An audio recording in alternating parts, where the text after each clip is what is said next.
मित्रांनो नमस्कार. माझं नाव अतुल ठाकूर आणि लाईफ कॅटलिस्ट या आमच्या कंपनीतर्फे आम्ही हे व्हिडिओज तुमच्यापर्यंत आणत असतो. आमचा उद्देश हाच आहे की प्रत्येक लघु आणि मध्यम उद्योजक व व्यापारी यांचं स्वतःचं वैयक्तिक आयुष्य आणि बिझनेस हा सक्सेसफुल झाला पाहिजे. आमच्या वर्कशॉपमधले अनुभव मी तुमच्यापर्यंत पोहोचवणार आहे आणि त्यातून तुम्हाला तुमच्या बिझनेसमध्ये काहीतरी फायदा व्हावा हा याचा उद्देश. अशाच एका वर्कशॉपमध्ये एक पार्टिसिपंट हे शेअर करत होता, सर नेमकं कोणाकडे जावं हेच कळत नाही. नोटिसा आलेल्या असतात, काही चुका होतात बिझनेस करत असताना. कोरोना काळामध्ये जे काय मार पडला तो पडला आणि सुचत नाही नेमकं कोणाकडे जावं. त्याच्याशी थोडं डिस्कस केल्यानंतर लक्षात आलं की खरंच तो जो प्रॉब्लेम सांगतोय तो जेन्युइन आहे, त्यात त्याची फारशी चूक नाही आहे. अर्थात कायद्याच्या दृष्टीने चूक असली तरी ती पर्सन खराब आहे म्हणून नाहीये, सोल्युशन त्याला निघू शकतं. पण एक लक्षात आलं की आज आपला लघु आणि मध्यम उद्योजक आणि व्यापारी त्याच्यासाठी उभं कोणीच नाहीये. तुम्ही बघा ना, तुम्ही एखादा ज्यावेळेस प्रोजेक्ट रिपोर्ट बनवत असता त्यावेळेस तो प्रोजेक्ट रिपोर्ट बनवणाऱ्याला तुमच्या प्रोजेक्टमध्ये इंटरेस्ट नसतो. तो प्रोजेक्ट बँकेने ऍक्सेप्ट केला पाहिजे एवढाच त्याचा इंटरेस्ट असतो. बँकेचा इंटरेस्ट काय असतो? भक्कम कोलॅटरल असेल तर लोन देऊन टाका, प्रोजेक्ट चालेल ना चालेल याच्याशी बँकेला काही देणं घेणं नसतं. ते हाच विचार करतात की वाईटात वाईट जर हे चाललंच नाही तर बँक सुरक्षित राहिली पाहिजे. कुठलाही बँक मॅनेजर हा प्रोजेक्टमध्ये येऊन इंटरेस्ट दाखवत नाही किंवा तो हाही विचार करत नाही की हा प्रोजेक्ट चालण्याकरता काही करावं लागेल का, किंवा बँकिंग त्यासाठी बनलेलंच नाही. गव्हर्नमेंट पण इंटरेस्टेड कशामध्ये? They are interested in your revenue.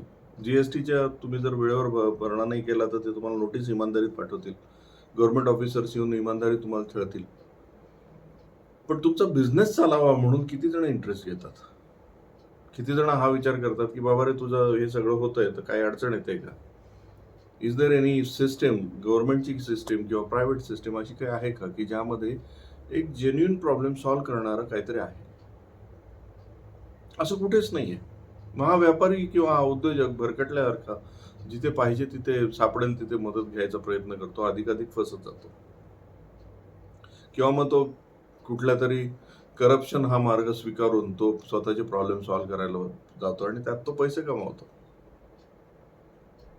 दुसरं आता गंमत बघा, याची दुसरी साईड त्याचं घर बघा. तुम्ही घराच्या घरी सुद्धा त्याच्या सगळेजण साथ देतात का? म्हणजे आज आपण बघा आपले बरेचसे लघु आणि मध्यम उद्योजक किंवा व्यापारी असे आहेत की ज्यांना घरातूनच साथ नाहीये. त्यांच्या घरच्यांचा पण विचार असतो, अरे बाबा तुम्ही हे सोडून द्या, त्यापेक्षा तुम्ही नोकरी केली असती तर परवडलं असतं. त्याला तो पण फ्रीडम नाही की तो त्याच्या घरी पण हे प्रॉब्लेम सांगू शकेल. इनफॅक्ट बऱ्याच जणांचं नेक्स्ट जनरेशन सुद्धा त्याच्यापासून दूर जात आहे. त्यांना असं वाटतं की मला या बिझनेसमध्ये यायचं नाहीये, त्यापेक्षा मी नोकरी करेन कुठेतरी. इतक्या सगळ्या विपरीत परिस्थितीमध्ये आपला उद्योजक उद्योग करत असतो.